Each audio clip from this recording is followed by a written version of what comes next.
Well, welcome. I'm Robert Wilonsky, the Communications Director here at Heritage Auctions, and I am incredibly thrilled to be joined by Anson Williams. Anson, it's very nice to see you. Thanks for being here. Oh, thank you. Great to be here. So obviously the reason you're here is, and the reason I'm surrounded by a lot of your stuff is this will all be available in the Heritage Auctions July 16th through July 18th Entertainment and Memorabilia Auction. Right. It's a star-studded event, and I have to tell you, for a lot of folks who I told I was talking to today, there may be Marilyn Monroe dresses in this auction. There may be Groucho Marx glasses. There may even be an Academy Award from 1949 for Mighty Joe Young. But when I told somebody that I was going to be sitting with Potsy's Jefferson High letter jacket, well, that's all they really needed to know. All right. Well, especially, and I think it's time for collectors to, have a chance and keep the show alive, and keep the all that. So that is, it's an interesting thing. I talked to a lot of folks over the years, over the year I've been at Heritage, who consign things, who are collectors, who have owned these things, who have personal connections to it for any number of reasons. Right. Certainly, these are items that you wore. I'm sitting with any number of Happy Days scripts as well. Yeah. I've been reading Fonzie's Funeral. I forgot how much I enjoyed that episode. But it is interesting, right? Because these are things that you have a real connection to, and I assume it probably took you a number of years to come to grips with the idea that maybe it is time for somebody else to own them. Maybe it is time for me to part with them. Well, that's exactly what I felt. My kids, they didn't really care, and I thought, they were all in containers. I thought, collectors, there's a lot of joy that goes with memorabilia, and I thought, let's get this out there, and so it can be appreciated. And so I thought it's a good time to get it out out there. And again, that's my only jacket from Happy Days. I mean, that's from the pilot. 10 and a half years later, that's the original jacket, and then the sweater is the sweater we used when we graduated to college. So it's the original and stands alone.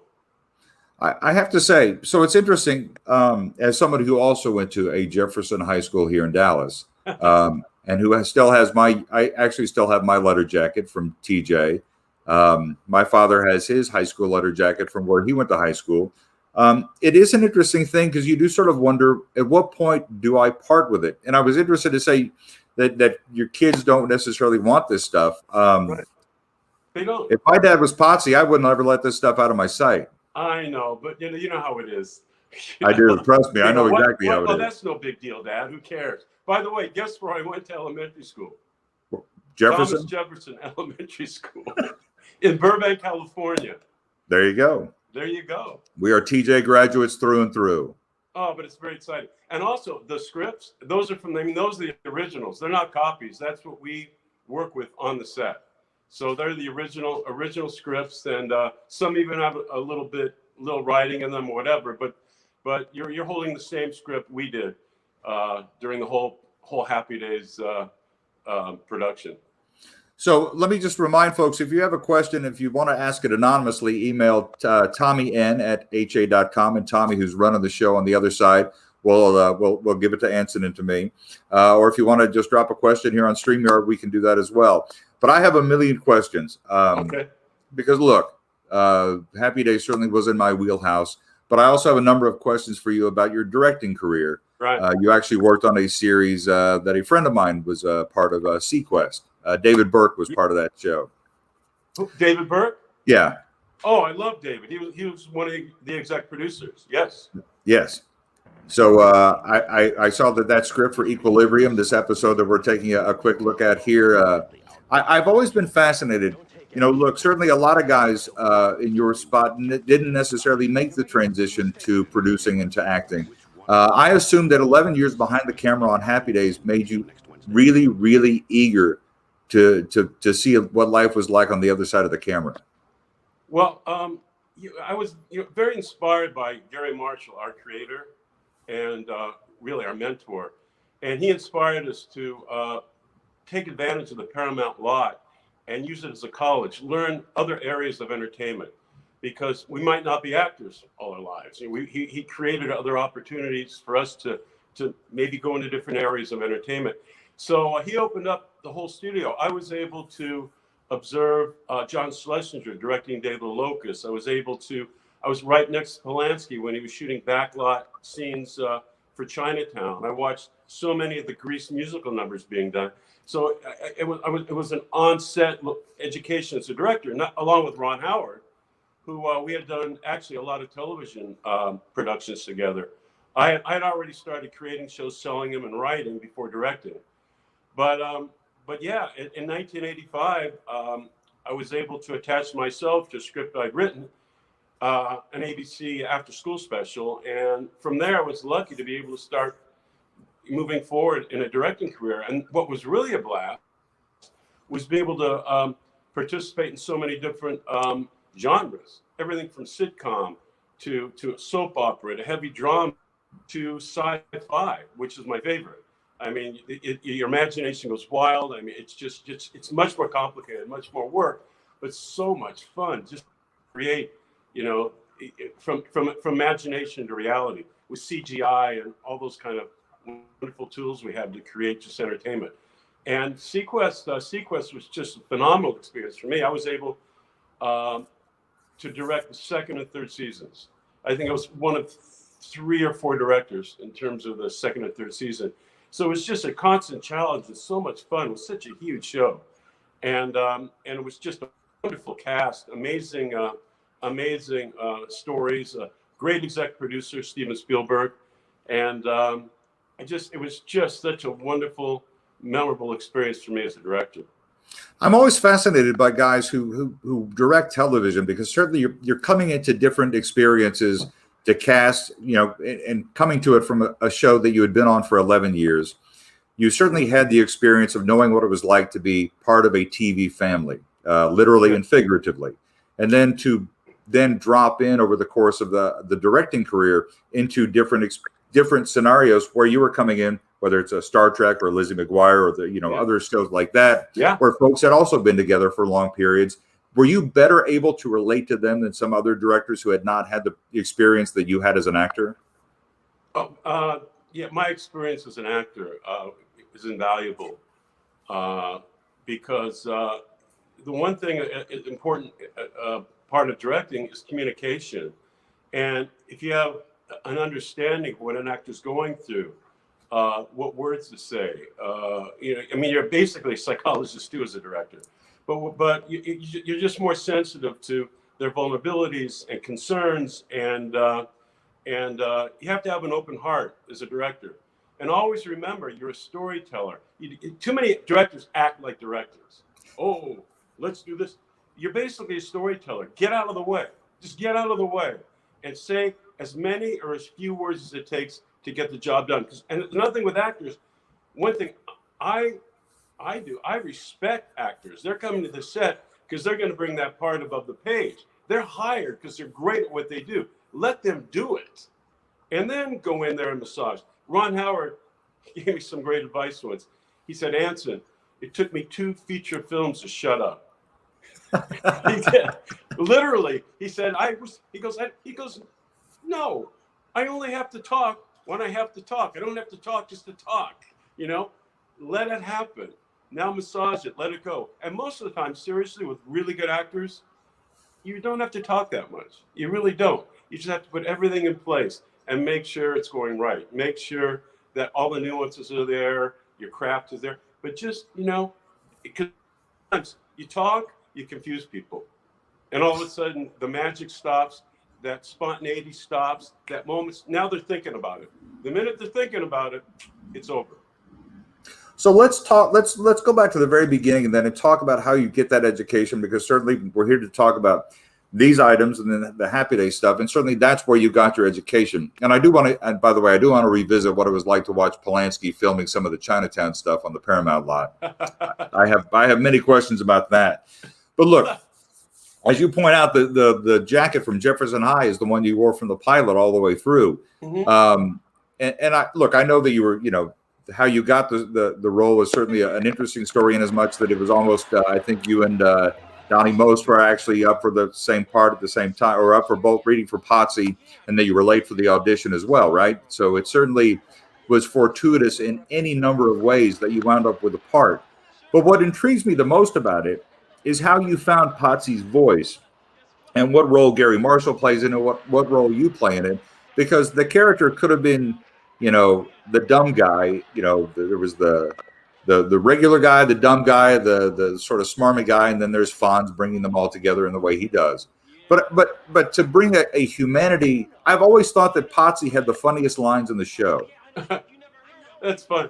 Well, I actually mirrored my friend Howie Schertzman at the time. I kind of pictured Howie in the part. So that's and Howie, he just is, he so much wanted to be wanted. He so much wanted to be part of everything, but he was very vulnerable and at the same time, a very bit insecure and a very soft heart. So that's kind of how I formulated the character. And it's true. Donnie screen tested for Potsy, and I got it, but they loved him so much they created Ralph just for him. And so they created the character because just Don was so good. But what a lot of people don't know, there were 2 pilots to Happy Days. The first one did not sell. And I have to tell you, there's a major actor today that owes me his career.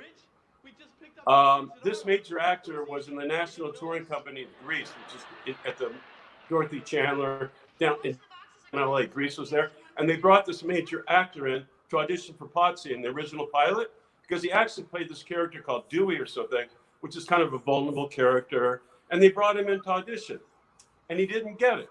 I saved his career. The man's name was John Travolta. Could you imagine if John Travolta would have gotten Potsy? Forget Barbarino. So I'm saying, so he got Barbarino because they liked him. They put him on the ABC list.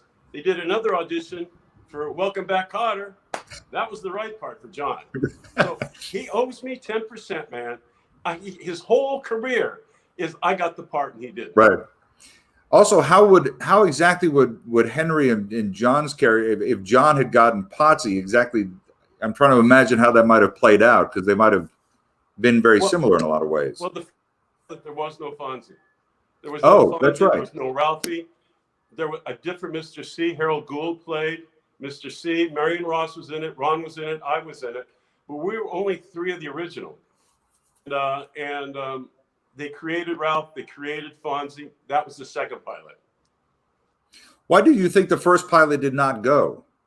Oh, it was it was before Grease. It was before American Graffiti, and it was more like Summer '42. It was a very soft pilot, and very, very nice. They just thought, I don't think they thought it was special enough. But then Grease hit Broadway and American Graffiti came out, and ABC thought, hey, didn't we have a 50s pilot? Yeah. Well, this time they wanted to do it again, but more in the order of Graffiti, more that tone. And thank God that's the one that sold. It's funny, in going back and watching a bunch of Happy Days. And by the way, one of the things I've loved most about this job is that I actually had to watch a bunch of Happy Days for work again. It was a delightful trip down memory lane for me. But it's funny, I sort of forgot how kind of grown up the show was, even though it was aimed at kids. The Cunninghams had a very grown up relationship. The Friends had a very real relationship. And it certainly, in those first 3 or 4 seasons, it was a show that felt really groundbreaking watching it in 2021. Yeah. Well, it's funny. Through the years, it's really gotten respect. And again, that's really the heart of Gary Marshall. He always wanted to put in family. He wanted to put in true friendship. And there's always a bit of a morality tale. And really, the real underlying theme of Happy Days was be a giver, not a taker. And it radiated. People ask me, well, really, what's the magic? Why do? I mean, there's cultures in Africa that related to the show that's nothing to do with the 50s. They related to the cast. They related to the characters. There's something about the characters, no matter what period, and just that magical chemistry together. You can't create it. It's just it's just divine. It just happens, and it was just a lightning strike of chemistry, and I do believe that's what, along with great brilliant writing and all that, but that magical chemistry is why it's still alive today. That will never go away, and people feel it. They look at the show, they feel it. They feel the friendship. They feel, I want my family like that. I want a friend like that. It makes you feel good, and it really prioritizes life, which is family, friendship, giving before taking. All that's innate in the show. But it's interesting because the friendships were real. They felt real. They felt, in a lot of ways, friends often tolerate their friends. They love them. They adore them. They admire them. They love to be around them. But what I love about watching these first few seasons again was how much you guys all really liked each other, but also sort of tolerated each other. And that's sort of one of the great sort of secrets of Happy Days. Yes. The other secret is, believe it or not, we're still all great friends 47 years later. And really one of the big reasons for that is because Gary Marshall loved sports, loved softball. And basically we're all ex-athletes. And he put together a softball team. And we played charity and pre-games in every major stadium in the United States. We played USO tours in Germany, in Okinawa, playing the Marines, the Air Force, Army, Navy. And he felt that if we're a team off the set, it's going to help us on the set. And sure enough, it really made such close relationships. People ask me, what are your favorite moments on filming Happy Days? It's not Happy Days. Our greatest moments were the baseball tours. Our greatest moments were traveling all over the world playing ball as a team.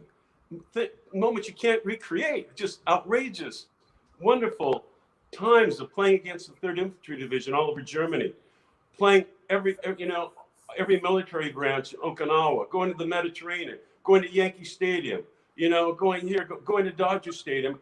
I mean, so many fantastic memories. In fact, one of the items that's up for sale is that baseball uniform that we wore. This jacket's part of it, right? Yes, jacket. There's a jersey. There's a hat. There's shoes. Yeah, but those have been all over the world. So but anyway, that's what was so fantastic. And today, Happy Days started in 1974, ended in 1984, and all of us are still a phone call away. Well, so look, I think that's incredibly fascinating because there have been a few Happy Days reunion shows. Yeah. And it's fascinating to me because most actors who come of age on one series early in their career never talk about that series again. It's like, oh, it's that thing I did early in my career, and now I've got this other life. I'm a director, I'm a producer, I'm making serious films. Yeah. Every single one of you comes back for these reunions. The affection that you have for each other is very clear. I've always been kind of amazed. I mean, certainly, I think a lot of folks thought Ron would run from it, and Ron's a serious director now. But he is as much a part of this as everybody, and I think that's utterly fascinating and really kind of heartwarming. Yeah, Ron, he doesn't run from it; he embraces it. Yeah, and he's like one of the top directors in the world, has been for decades. But he's still a brother, and still a deep, deep friend. So, look, one thing I love about talking to actors who are on long-running shows is there's a certain point at which, look, we have all these wonderful scripts here. And when you're given the pilot, in your case, 2 pilots, certainly you're auditioning for a part. You're right for that role because Gary Marshall thinks you're right, because the casting directors think you're right. But after a certain amount of time, that part stops being a writer's and it stops being a director's and it becomes yours. You become Potsy. You know what's right for the character as much as anyone because you have played him for a certain period of time.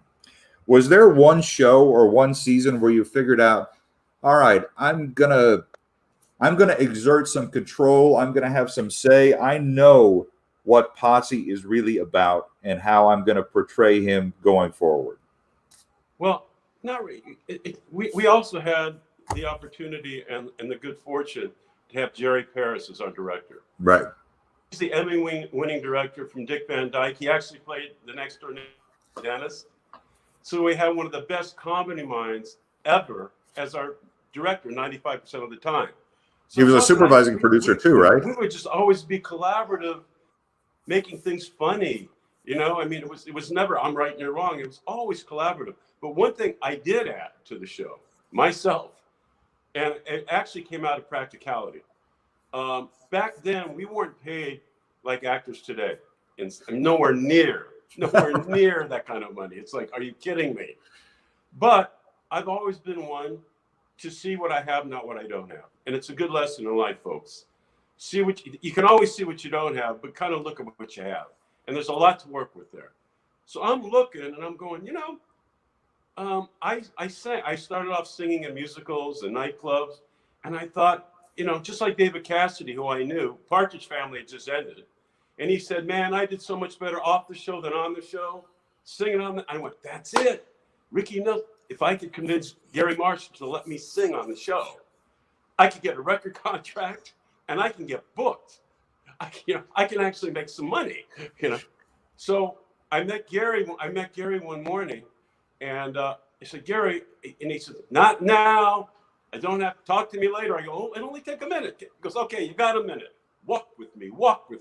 I'm walking with him. Elevator pitch. You got girls on the show. You got cars on the show. You need a band. I sing. Yeah. Wait, you sing? I go, yeah. He says, are you good? I go, I think I'm okay. He goes, a band. I used to be a drummer before I did stand. Oh, wait, a band. He goes, oh, Richie could play the sad. And right there he's creating it. He goes, I like it. What do you mean? I like it. Go talk to Bobby, associate producer, pick a song. I can fit this. There's a fraternity show coming up. I'm going to fit it in. Great. I'm walking away going, I just changed my life, man. I'm singing on national television. And I hear, but you're singing to a bulldog. I go, excuse me? You sing? He goes, yeah. He says, I believe you're good. I believe. And if you're good, it doesn't matter. If you're bad, you're good. I'm going to get laughs. You're singing to a bulldog, just like Elvis did on Ed Sullivan. And he walks around, I'm singing to a dog. So I saw, what am I going to pick? I'm all shook up. It's what Elvis picked, right? So there I am. There's an episode. Well, bless my soul. What's wrong with me? Cut. I'm bitching like a man on a fuzzy. Yeah. Anyway, you can look up the episode on YouTube. Trust me. I just saw it the other day. So what happened was, he let her start. We're going to do it more. You're in charge. You pick the songs. It's your deal. So about every third show, I get a song. Guess what? I get signed by David Cassidy's record company, Chelsea Records. I start getting booked. Now I'm making $1,200 an episode. Okay? At the time, it's $17,000 a night for a concert. And Gary Marshall came up to me and he goes, I'm proud of you. You don't bitch. You made opportunity. You made things good for you, and it's good for the show. That is such, he goes, wonderful. That's wonderful.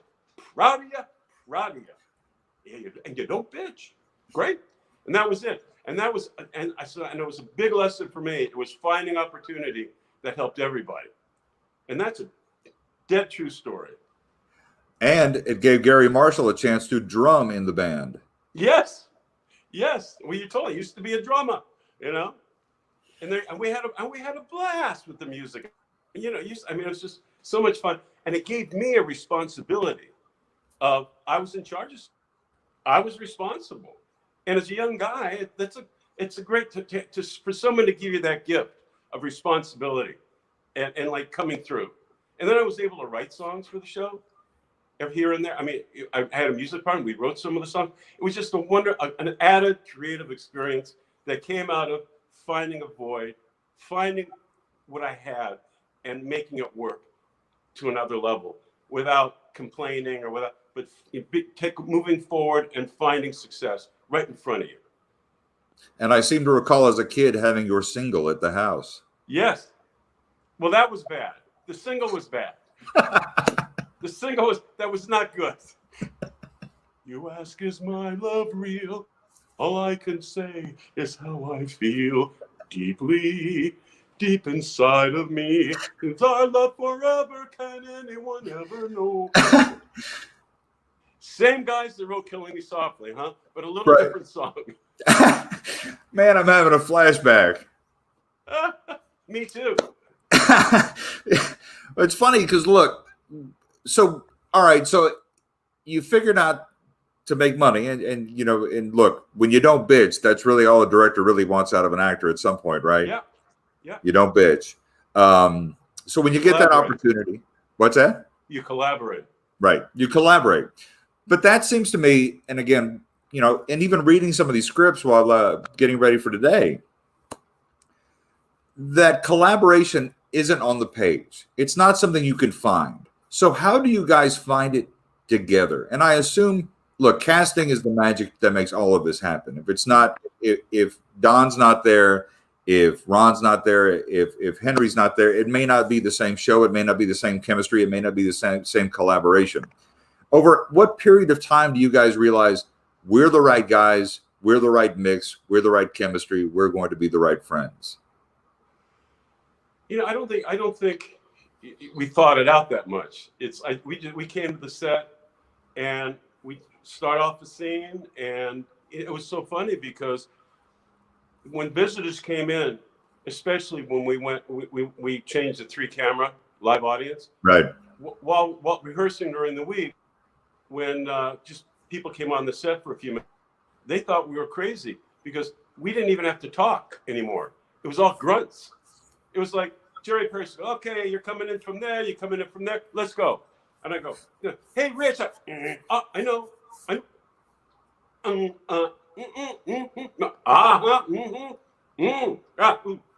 Never words, grunts. And we all understood what it meant. You know, and he goes, yeah. And we knew, we could tell by grunts the direction, you know, funny, not funny, wrong blocking, whatever. And we just fell in every time, We didn't think much about it. We never thought we're important. It was just a instant collaboration of a scene, you know, whatever. And it was like just a magical circle of continuing creativity and collaboration and connection every week. Somebody asked the questions, who is your favorite person to work with? I assume it was everybody. Yeah, there's no one. Yeah, it's a team. Yeah. 100%. Yeah. There's not one person. We wouldn't have been a success with one person. But, you know, was there a show that you would later go on to direct where you found that they had the same kind of collaborative effort and spirit that you had on Happy Days? Oh, that's a good question. Because I've been fortunate enough to do so many shows. I would say the cast of Voyager was like that. Yeah. Very much so. The cast of Sabrina was like that. Let me think. There were a lot of wonderful casts that got along really, really well. The difference is I mostly did drama, drama or sci-fi. Right. I didn't do a lot of sitcom. It's different sitcom because you're constantly together. Everyone's together. When you're doing drama or anything else, you have different actors on different days. You know, very rare is everyone together. So you get sporadic chemistry. You never see the whole enchilada. But I've been on shows where it's just been a wonderful experience all the way through. I've been on others where it's been awful. You know, where there's been a really bad. And I usually have conversations with that individual because, and it's funny. One really nice cast. I directed 5 years on Secret Life of the American Teenager. That's what I was going to ask you about. Yeah, and Shailene Woodley is just phenomenal, and and Shrippa and they're just phenomenal people. And that was great. But what I love working with young cast, 210, all those, Lizzie McGuire. And the one thing I get involved with right away is ego. If any of these young kids all of a sudden think, they have this ego. I said, you're talking to the wrong guy. You're really talking to the wrong guy. So I said, you think you're a hotshot because you have 2.3 million people watching you every week? How about 60 million? Okay, you want to talk about adulation and fame? Don't even go there, dude. And then I say, and you know some, we didn't go there. So I'll give you some advice. Like Gary, you're so fortunate. Please further yourself. You're on this lot. If you're not filming, go watch me direct, watch someone else direct, go to writing sessions, use this lot to educate yourself, to wear many different hats. That would be my job. And that's paying Gary forward. It's like, I wouldn't let these young people get in the way of themselves through stupid ego, you know? And I could sit down and talk to them because they knew where I was coming from. And 99.9% of the time, it really made a better relationship, a more collaborative environment. And actually, many have gone on to, you know, they further their careers as writers, directors, you know, and I feel good about that. And that's what Gary would want. He'd want to pay that forward. So I have two questions about all of that. In as much as, the first one is, I want to get back to this idea of 2 million versus 60 million in a second. Yeah. But I love the idea that, did you see Happy Days and The Secret Life of the American Teenager as kind of being bookends? Because that really kind of was the only show that you had worked on, and you worked on it for a very long period of time, that did sort of have kind of thematic consistency. It was totally different. So I mean, Secret really is soap opera. Yeah. But I mean, It really I guess I think about the age. I think about the fact that they were, you know, it was about, you know, life in the 50s versus the modern day. But certainly, it was the one thing I look at that was obviously grounded in the real world, unlike Sequest or a lot of the Star Trek or Sabrina. And I thought, well, all right, maybe Sabrina actually might have been a more interesting corollary to Happy Days. Yeah. Sabrina actually was closer.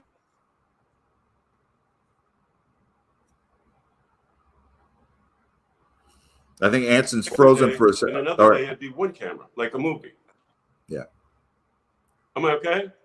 Yeah, I lost you for 1 second, but Okay? but you're back. I'm back. Okay, good. Anyway, Sabrina's a hybrid. It's 3 camera, 4 camera, and then other days it's 1 camera, you know, like a movie, and another day it's all special effects. So at least that show, yes, you were able to bring everyone at one time. Yeah. And it was just a beautiful cast. I mean, just not, and Melissa's phenomenal, you know, and Soleil Moon Frye's phenomenal. Just very kind, unegotistical, hardworking, nice people, and talented. Awesome. And their mom, Paula Hart, who exec produced, and Melissa's mom, very talented woman, very, very talented, and very much a mom to the show. So that was pretty close to Happy Days. So what I'm fascinated by is that 60 million versus 2 million, because look, you were on the most popular show in the entire world in the pre-internet era, pre-Twitter, pre-Instagram, when fame actually meant something, when you actually had to work hard for it, and when people loved you because they loved your work and they didn't love all the other stuff that came with it. Yes. Is that a thing that you have to remind people of frequently, that when you work with them, like, look, it's not about how many followers you have, it's about the work that you put into it, and it's about what you give back to it? Yeah, I do.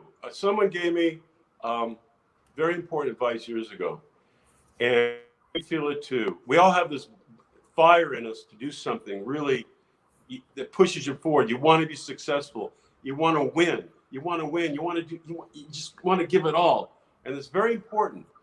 But so we're in it. We're in it. We're in it. We're in it. Never, ever be of it. That's when your followers, whatever, it's what you do. If you're depending on all this adulation, you're of it, and it's going to kill you. You know, you're hiding behind it. You're not facing yourself.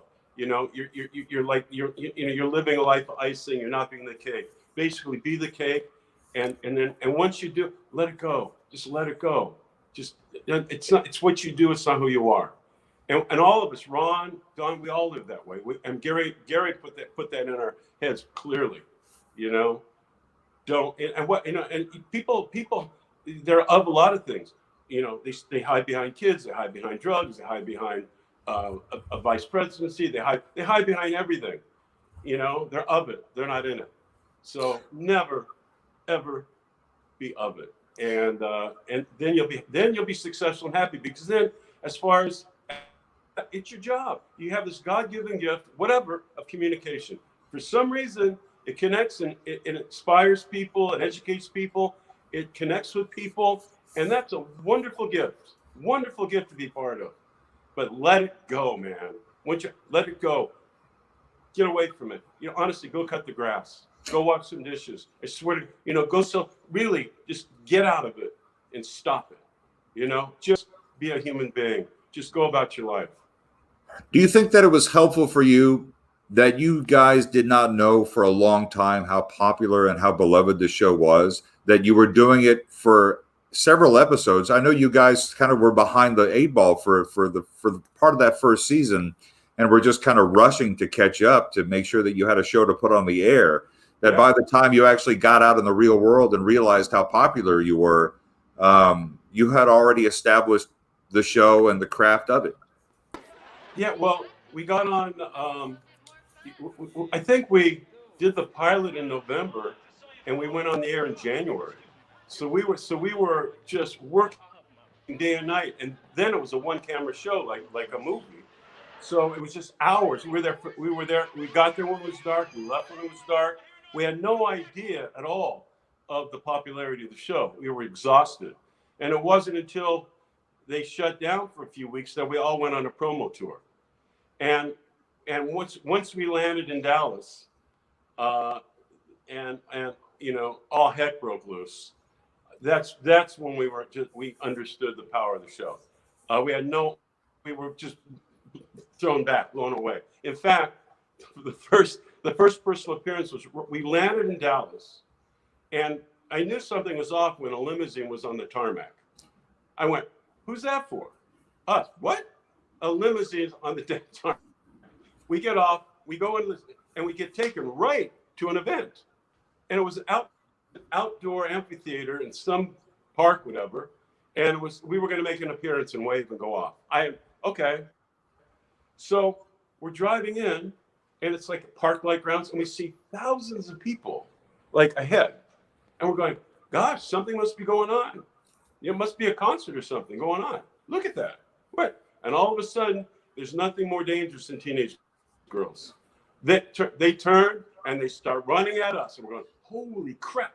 And then bouncing, and the police come, and you know, I'm looking for Ringo and Paul, you know, and I'm getting to and they threw us backstage in this theater. Boom, and we're going, "Holy cow, man!" It's like surreal. And then they mic us up, right? They go, "Okay, you guys, this place only holds like 8,000. There's 25,000 people out there." What? So it was some fashion show, some charity thing. I don't know. So all of a sudden they go, "Here's the guys," and we walk out. The screaming was so loud, and we were like almost fainting. And we're standing out there, and Henry's looking at me, and I'm looking, and I'm looking at these screaming girls. I go to Don. I said, "Don, I think we're going to get lucky." and he goes, "Yep." So anyway, that was the beginning of adulation, right? Right. It was, and then for years. But the difference back then, the paparazzi were kind of kind. They wouldn't follow you. If you went to where they are, fair game. But it wasn't like today. Nowhere near like today. You literally could go around your own little neighborhood and pretty much be okay. But if you went anywhere public, it was a riot scene. You couldn't go to Disneyland. You couldn't go to Knoxbury. You couldn't go to anything where there's a large crowd. It was dangerous. Was there a danger in, you know, and again, I'm fascinated by the fact that you guys were insulated from that fame for so long at the beginning of that first season, that you're like, all right, let's keep doing what makes us famous, as opposed to let's be famous to be famous. I mean, yeah. None of us were into that. In fact, if anything, it's so funny because I know myself. There were also, you know, all of a sudden you're hot. There's Hollywood. I always stayed out of it. Went to my own little restaurant, went to my own, and I was on the road so much doing, concerts on weekends or on the baseball games or whatever. I never, I had my own little life going. And I really hardly ever participated in, the glamour stuff. I never liked it. It was so phony baloney, and you're never comfortable. So it never was important to me, ever important to me. Yeah. It would not have been in keeping with who. It's funny. I've always kind of imagined you never like to equate a character with the person playing him, but everything I've known about you over the years, I kind of thought there's never would have been any guy better to have played Potsy, because I don't know of a nicer guy in the universe than what I've ever read about you and who I knew Potsy to be as a character. Oh, sweet. So let me ask you a couple of questions. I'll cut you loose here in a few minutes. A few people had some questions. Somebody wanted to ask you about the Wisconsin sweater. Yes. And I guess I would ask about all of these, in as much as I don't know what there is to ask, other than this was something when everybody finally had to graduate Jefferson High at some point. Right. You stayed home and went to University of Wisconsin. Well, before we went live, you had noted that when you see these, you felt nostalgic. Yes. You've lived with them for obviously decades. This is probably the first time you have seen them out of your house or out of your possession. Yes. Is that weird for you, knowing that these are going to go to somebody else here very soon? It's not. It feels actually good. It's like a comforting feeling, And I it shows me they're alive again, man. They're alive again. They were just packed up. They were packed up, very lonely in the garage. Now they're alive again. I feel there's an energy to them, and it's reaching out to the public. It draws me in, and it draws in a lot of tremendous memories. And that's why I think it feels good that someone else is going to be able to share that, with their friends in their home, And I just hope whoever buys really respects this memorabilia. Honestly, please respect it and honor it, because it's like I Love Lucy or any of those other shows. I mean, 100 years from now, it will still bring joy to people. It will bring back not only memories of the show, but memories of where you were when you watched the show. I find that a lot with Happy Days. There's so many great stories that tie into Happy Days, family stories. Watching the show, the communication they had with the show. There's a real camaraderie around the television. Watching Happy Days, so the relationship with Happy Days goes deeper than the show, because it really enters their own personal lives. That's interesting, because I was having just come from the room in which the Marilyn Monroe dresses are set up. I was showing it to somebody today. We were talking about the fact that you have a tangible connection. You don't just think about the fact that Marilyn Monroe wore that dress. That's cool enough. Hey, Anson Williams wore this as Potsy. That's pretty cool. But that's kind of an extra thing on top of the fact that when I'm around this stuff, I think about the fact that my 11-year-old, 12-year-old, 13-year-old self loved the people who wore these, and I loved where I was, and I loved watching it with my parents and my brother. It is a swirl of very tangible memories from this stuff. By the way, that's the first picture we ever took together. Is it really? And that's this jacket. That was shot at Arthur's drive-in in Burbank, California at the time. It was the pilot. And they said, hey, guys, come on, turn around for a picture. And we did. We turned around for that picture. That was the first picture, PR picture we took together. November 1973. That's fantastic. The somebody else asked, Ed Bark, former TV critic at the Dallas Morning News, has a question for you. He would like to know if there is something that you took from the set for either at the end of shooting or maybe from the earlier days in the early 70s that you have kept and you would never part with for any amount of money. Yeah, well, now I'm going to look like pretty stupid. What I turned down was, back then, memorabilia and all that wasn't a big deal. That's why there's not much Happy Day stuff, because we didn't collect that much. It just wasn't it was a different period. It wasn't a big deal, but we kept personal stuff. Right. As far as having stuff that I could have just had, okay, when Arnold's was burnt down, remember they burnt down Arnold's and they made it into Bratskeller? They came, Right. hey, Anson, look, before we burn this, you want the middle booth? Nah. What am I going to put that? Nah. Are you kidding me? Every kid would have gone through school by now. It's like, oh, and then how about this one? Fonzie's jacket, right? I think there were 3 of them. Henry had one, Smithsonian had one, and there was one extra one. And Mickey Sherrard, last show of Happy Days, he puts his hand out of the wardrobe department. Hey, Anson, want this? The leather jacket. Nah. Then, let me do it. And then the grand one is the jukebox, right? Hey, Anson, you want to buy that? Nah. So, yeah, there's a few things I wish that I would never give up if I was smart enough to have, like, taken them. But there's nothing that you personally have that's just some small thing, some small moment, trinket memory of the show that you would never part with, that you have now.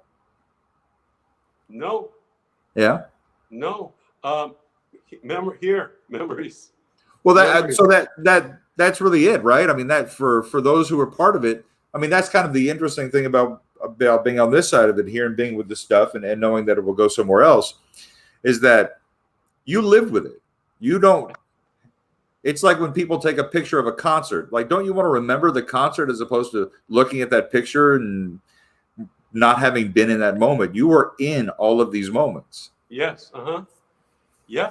Those what you're looking there was in 200 and some shows. Well, look, the auction's July 16th through 18th here at ha.com.